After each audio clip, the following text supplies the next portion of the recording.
हाँ तो बच्चों, आज हम लोग सेल को पढ़ने वाले हैं। किसको पढ़ने वाले हैं? कोशिका को। तो जैसा कि आप लोग जानते हैं कि कोशिका हम लोग की क्रियात्मक संरचनात्मक इकाई।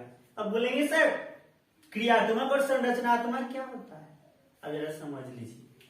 जैसे मान लिया जाए आप लोग का घर है, उसमें दीवार होएगा। अब जरा बताइए दीवार कैसे बना है, क्या चीज से बना है? आप बोलेंगे सर मेरा दीवार तो ईंट का है। क्या चीज का है? ईंट का। अब जरा सोचिए उस दीवार में बनने में सीमेंट भी लगा, बालू भी लगा और कहीं ना कहीं पानी भी दिए होंगे ना, लेकिन मुख्य क्या है? सबसे ज्यादा क्या लगा है? ईंट लगा। तो हम बोलेंगे कि दीवार ईंट का बना हुआ, यानी ईंट दीवार का संरचना क्या है? ईंट का। तो उसी तरह हम लोग का शरीर, किसी जीव जंतु का शरीर, किसी पादप का शरीर, पेड़ पौधा का शरीर क्या चीज का बना होता है? ईंट का बना नहीं होता है, बल्कि कोशिका का बना होता है। अब हम लोग का शरीर ईंट का बना है, कोशिका का बना है। तो इसीलिए हम बोलते हैं कि जीवों का संरचनात्मक इकाई कौन है? कोशिका। जीवों का संरचनात्मक इकाई कोशिका। अब जरा सोचिए दीवार पे हम दो चार फेंट देते हैं तो क्या दीवार टूट जाता है? दीवार थम लेता है, बर्दाश्त कर लेता है। तो कौन बर्दाश्त कर रहा है? ईंटें न कर रहा है, यानी क्रिया भी कौन करने का काम कर रहा है? दीवार का ईंट कर रहा है। तो ठीक उसी तरह हमारे शरीर में बहुत सारी क्रिया होते हैं, उन क्रियाओं का कंट्रोल कौन करते हैं? कोशिका करते हैं। इसलिए कोशिका को हम जीवों की संरचनात्मक और क्रियात्मक इकाई करते हैं। देखिए कोशिका जो है आप लोग का क्लास 9 में विस्तार से दिया है, और उसके बाद आपका ये बोले ना ओवरऑल आपकी लाइफ के लिए, पूरे लाइफ में आपको जानना चाहिए, कोशिका को समझना चाहिए, क्योंकि इससे जुड़ा हुआ आपका कॉम्पिटिटिव एग्जाम में भी क्वेश्चन आता है। अगर आप चाहते हैं कि हम सही टाइम पे जॉब करें, अच्छा जगह पे पहुंच जाए, तो इसके लिए आपको अभी के अभी पूरा फोकस होकर स्टडी करना होगा, तभी आप कुछ बेहतर कर सकते हैं। तो चलते हैं हम लोग सेल की ओर और थोड़ा जानते हैं विस्तार से। तो सबसे पहले देखिए कोशिका को हम लोग इंग्लिश में बोल रहे हैं सेल। कोशिका को इंग्लिश में बोल रहे हैं सेल। अब सेल का एक टेक्निकल नाम होता है साइटो। सेल का यानी कोशिका का एक टेक्निकल बायोलॉजिकल नेम क्या होता है? साइटो। इसीलिए हम कोशिका के अध्ययन को, अगर जैसे कोशिका को कोई स्टडी कर रहा है, कोशिका का अध्ययन कर रहा है, इसलिए हम बोलते हैं इसे साइटोलॉजी। कोशिका के अध्ययन को हम क्या बोलते हैं? साइटोलॉजी। आज की जियोलॉजी का मतलब होता था ना अध्ययन, बायोलॉजी में बताए थे हम। तो इसीलिए यहाँ पे कोशिका का नाम क्या हो गया? साइटो। तो साइटोलॉजी मतलब कोशिका के अध्ययन को हम साइटोलॉजी कहेंगे। अब जरा देखिए, हम अभी देखें कि जीवन की संरचनात्मक और क्रियात्मक इकाई नाम किसको दिए? कोशिका को। अब देखिए मन में आता है ना कि सर हम तो जानते हैं ईंट कौन चीज का बनल है, ईंट क्या चीज का बना हुआ है? वो छोटा छोटा मिट्टी होता है, पानी होता है, उसी को गूंथ के एक खांचा में ढाल के पका के बनाते हैं। तो हम लोग का सेल भी तो कुछ से बना होगा। तो हम लोग का जो कोशिका होता है वो बना होता है आपका जीवदर्भ का, साइटोप्लाज्म का। किसका बना होता है? बोलेंगे सर जीवदर्भ क्या होता है? हम जीवदर्भ भी नहीं समझते। तो देखिए जीवदर्भ रासायनिक तत्वों से बने यौगिक से निर्मित होते हैं। ये जो जीवदर्भ, साइटोप्लाज्म, कोशिका, ये जो होते हैं आपका रासायनिक यौगिक होते हैं। ये रासायनिक तत्वों के मेल से बनते हैं। अब ये रासायनिक यौगिक दो तरह के होते हैं। कितने तरह का होते हैं? दो तरह। एक वो कार्बनिक होते हैं और एक होते हैं कार्बनिक, यानी ऑर्गेनिक और इनऑर्गेनिक चीज से बने होते हैं। अब बोलेंगे ऑर्गेनिक क्या होता है, इनऑर्गेनिक क्या होता है? यानी ऐसी सिंपल भाषा में समझ लीजिए, वो कार्बनिक मतलब जिसमें कार्बन नहीं मिलेंगे उसे कहेंगे अकार्बनिक। वैसा यौगिक जिसमें कार्बन नहीं पाए जाते उसे बोलेंगे अकार्बनिक। जैसे देखिए इसका एक एग्जांपल भी ले लिए हम, जल H2O। इसका सूत्र देखिए H2O, इसमें कहीं C आया है, कार्बन आया है? नहीं आया। तो कहने का मतलब है कि H2O में C नहीं आया, मतलब ये अकार्बनिक यौगिक है। इसी तरह का लवण होते हैं जैसे सोडियम क्लोराइड NaCl। तो ये NaCl क्या है? सोडियम और क्लोरीन दो चीज का मिलकर बना है, कार्बन से नहीं ना बना है। तो सिंपल जिसमें कार्बन नहीं मिलते उसी को कहते हैं हम लोग अकार्बनिक यौगिक। तो हमारा जीवदर्भ दो चीज से बना है, एक बिना कार्बन वाला जिसमें जल और लवण आ गए, दूसरा जो यौगिक होते हैं कार्बनिक यानी ऑर्गेनिक। इसके अंतर्गत आप लोग जानते होंगे भली भांति से, वसा नाम सुने? फैट। तो वसा, प्रोटीन, कार्बोहाइड्रेट, न्यूक्लिक अम्ल, इन सभी चीजों से मेल होके इन सभी यौगिकों के मेल से हमारा जीवदल बना है और इस जीवदल से कौन बना है? कोशिका। हम लोग आगे इसके बारे में विस्तार से कैसे बनता है हम समझेंगे जब जीवन की का महत्व समझेंगे। जीवन क्या है इसको जब हम समझा रहे होंगे तो इस में जरूरत होगा और हम विस्तार से समझने वाले हैं कि कोशिका क्या है। अभी बस हम लोग यहाँ रुकते हैं और इनका बेसिक इंफॉर्मेशन और जानते हैं। अब देखिए जो कोशिका होता है उसका आकार सबका एक जैसा नहीं होता है। अब जैसे मेरा कोशिका, मेरे शरीर का कोशिका और एक पेड़ पौधा का कोशिका, पादप कोशिका। अब जरा सोचो हम लोग क्या कर सकते हैं? बात कर सकते हैं, टहल सकते हैं, बुल सकते हैं, दौड़ सकते हैं, फाइट भी कर सकते हैं, खेल भी सकते हैं। पर एक पेड़ पौधा खेल सकता है क्रिकेट? वो तो एक खुट्टा जैसा खड़ा रहता है ना, एक ही जगह से बहुत कर सकता है, ऐसे ऐसे हिल सकता है, लेकिन वो चल बुल तो नहीं पा सकता है ना। तो बताइए मेरे शरीर का कोशिका और एक पादप पौधा का कोशिका एक जैसे हो सकते हैं? बिल्कुल नहीं। तो अलग अलग जीवों का, अलग अलग सजीवों का कोशिका भी अलग अलग प्रकार के होते हैं। अलग अलग जीवों का कोशिका अलग अलग प्रकार के होते हैं और साथ में उसका आकार भी अलग अलग होता है। कोई कोशिका बड़ा होते हैं, कोई कोशिका छोटा होते हैं। अब आप लोग को बोले कोशिका को देखे हैं? सर जी हम तो जानते हैं कोशिका बहुत छोटा होता है। तो हम देखेंगे कैसे? बिल्कुल गलत। छोटा होता है हम भी जानते हैं। देखिए यहाँ लिखल भी है कितना छोटा है, 0.1 माइक्रोमीटर तक छोटा होते हैं। अब जो ये उतना छोटा है कि हम उसको देख ही नहीं सकते खुला आंख से, तब देख सकते हैं जब मेरे पास माइक्रोस्कोप होगा, सूक्ष्मदर्शी होगा। लेकिन हम आपको अभी दिखाते हैं कोशिका, दिखा दे कोशिका। बताइए आप अंडा देखे हैं जो क्या बना के खाते हैं? आमलेट बना के खाते हैं ना। तो जो आमलेट वगैरह बनाते हैं तो उससे पहले एक अंडा भी एक तरह का कोशिका है। ठीक है बच्चों, अंडा भी एक प्रकार का कोशिका है। तो आप लोग अंडा देखिए तो समझ जाइए कि उसी आकार का हमारा कोशिका होता है। अब जरा देखिए हम आपको एक डायग्राम से दिखा रहे हैं आपको कि कोशिका क्या है। मान ले ये कोशिका गोल अंडे जैसा होता है। अब इस देखेंगे ना, अगर ये कोशिका है तो कोशिका क्या होता है? ऐसे चुपचाप नहीं होएगा कि उसके बाहर भी एक झिल्ली होता है। क्या होता है? झिल्ली, जिसको बोलते हैं हम लोग कोशिका झिल्ली। कोशिका के बाहर एक पतला जैसा झिल्ली होता है जिसको बोलते हैं कोशिका झिल्ली। अब अंडा का वो जो कठोर आवरण होता है उसको उजाड़िएगा ना, हटाइएगा ना, तो बहुत पतला जैसा एक परत दिखेगा। वो परत की है कोशिका झिल्ली। हम लोग उधर जाएंगे, अभी रुकिए। इधर देखिए अभी कोशिका का आकार 0.1 माइक्रोमीटर से लेके यहाँ पे जो आपका है 750 गुना 135 मिलीमीटर तक हो सकते हैं। तो बोले सर इतने बड़ा तक होता है? हाँ बिल्कुल होता है। देखिए सबसे छोटा, देखिए छोटा जब बोलते हैं तो दो तरह का बात होता है। एक हमारे शरीर का सबसे छोटा कोशिका और एक ओवरऑल पूरा दुनिया में, पूरे धरती पर सबसे छोटा कोशिका कौन है? तो देखिए यहाँ पे ओवरऑल पूरे विश्व, पूरे दुनिया में बात करें तो सबसे छोटा कोशिका जो है आपका माइकोप्लाज्मा। कौन है? माइकोप्लाज्मा पूरा सबसे छोटी कोशिका है। ठीक है। और सबसे बड़ी कोशिका तो ऑस्ट्रिच, सीबीएसई वाला पढ़ते हैं ना, ओ फॉर ऑस्ट्रिच, हम लोग भी पढ़े थे, ओ फॉर ऑस्ट्रिच यानी शुतुरमुर्ग का अंडा। शुतुरमुर्ग का अंडा जो होता है उस सबसे बड़ी कोशिका के अंतर्गत आते हैं। अब देखिए हम लोग अपने शरीर में आते हैं तो हम लोग के शरीर में जो आता है सबसे छोटा कोशिका तो शुक्राणु। बोले शुक्राणु क्या होता है? नहीं जानते शुक्राणु? नरयुग्मक जो होते हैं उसको स्पर्म जो बोलते हैं। तो स्पर्म हम लोग के शरीर में, ये ध्यान रखिएगा, शुक्राणु मादा में नहीं मिलेंगे, केवल नर में मिलेंगे, यानी पुरुष में मिलेंगे। तो मानव में सबसे छोटा जो कोशिका होता है वो शुक्राणु होता है जो नर में मिलते हैं।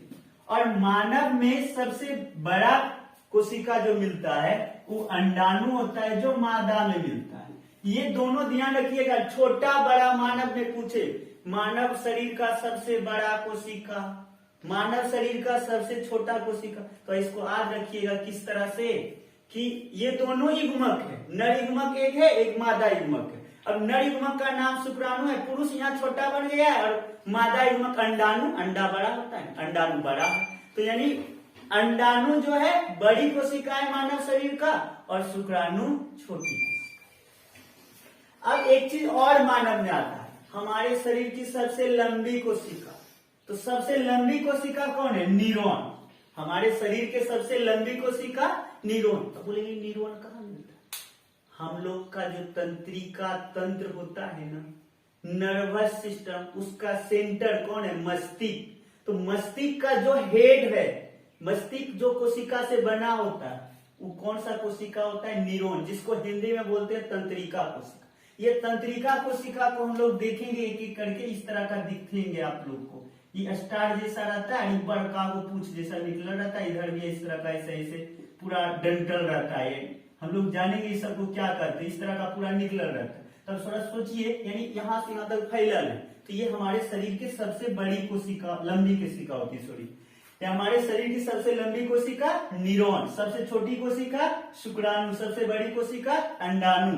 और देखिए एक बात लिखाओ, विभाजन रहित कोशिका। हमारे शरीर का विभाजन रहित कोशिका कौन है? यानी कौन सा कोशिका है जो अपना जनसंख्या नहीं बढ़ा सकता? हम लोग के शरीर का वह कौन सा कोशिका है जो अपना जनसंख्या नहीं बढ़ा सकता? तो वही कोशिका न्यूरॉन, जो अभी बोल रहे थे मस्तिष्क में पाया जाता है, तंत्रिका कोशिका। इसीलिए ना देखते हैं लोग जब बाइक चलाएंगे तो हेलमेट लगा लेते, और पुलिस वाला भी कहता है सब जगह खुला रखो तो रखो, लेकिन मस्तिष्क ढक के रखो। काहे? पुलिस वाला भी जानता है, ट्रैफिक वाला भी जानता है कि अगर कहीं चोट उठ लगेगा तो पैर ना टूटेगा, फिर वो इलाज होएगा। लेकिन मस्तिष्क में अगर जो कस के लगाई खोपड़िया के एकदम अंदर में जाके, मस्तिष्क में अगर जो थोड़ा सा अपनी प्रॉब्लम हो गया ना, स्क्रेच आ गया, टूट फूट गया ना, तो फिर बने वाला नहीं। काहे कि कोशिकीय विभाजन नहीं करता। अब जरा हम सोचिए, हमारा त्वचा कट जाता है तो ये विभाजन कर करके जैसे इधर से भी कट गया, इधर से भी टूट गया, तो अब ये दोनों जुटा तो कैसे? यहाँ पे इधर से ही बढ़ा, इधर से ही बढ़ा, तब ना हमारा त्वचा, ये जो चमड़ी है, जुट जाता है। लेकिन मस्तिष्क में ऐसा नहीं होता है, कोशिका विभाजन नहीं होगा, जो है लिमिट है, निश्चित है। यानी जो आप जन्मे थे जिस समय जितना कोशिका था आपका मस्तिष्क में, तंत्रिका कोशिका जितना था, उतना बड़ा होने पर भी उतने कोशिका रहेगा। यानी ये अपना जनसंख्या बढ़ा सकता ही नहीं, यानी अपना गुणन नहीं कर सकता। तो इसीलिए बोलते हैं हम कि विभाजन रहित, यानी बिना विभाजन नहीं करने वाला कोशिका कौन है? तो न्यूरॉन। अब बोलेंगे सर कैसनो कोशिका है जो कि विभाजन खूब में करता है? बिल्कुल, हम लोग का लीवर जो होता है, ये इसमें जो लीवर में मिलने वाले कोशिका होते हैं, ये सबसे ज्यादा विभाजन करते हैं। सबसे अधिक विभाजन करने वाला कोशिका कौन है? लीवर है। क्योंकि लीवर देखे होंगे आप लोग, फिल्म मूवी भी तो देखते ना, करते हैं, देखते हैं। एक बार जो गुंडा लोग होता है क्या करता है? मार देता है यहीं पे चाप, लीवर में लग गया, ये करेगा पर मरेगा नहीं, फिर हॉस्पिटल गया तुरंत हम फिट होके आ गए। और जानते हैं लीवर तो ऐसा है कि आप अगर वो कट भी गए ना तो अपने भी जुड़ सकता है, क्योंकि कोशिका विभाजन सबसे ज्यादा करता है। तो लीवर की कोशिका सबसे ज्यादा विभाजन करती है बच्चों। अब हम लोग और कुछ इंपोर्टेंट की ओर बढ़ते हैं। अब मन भी नहीं लग रहा है कि इतना छोटा चीज है और कौन इसको सबसे पहले देखा? तो आइए दिखाते हैं। सबसे पहले महाशय थे कौन? रॉबर्ट हुक, जिन्होंने अपना माइक्रोस्कोप बनाया और 1665 ईस्वी में, कब?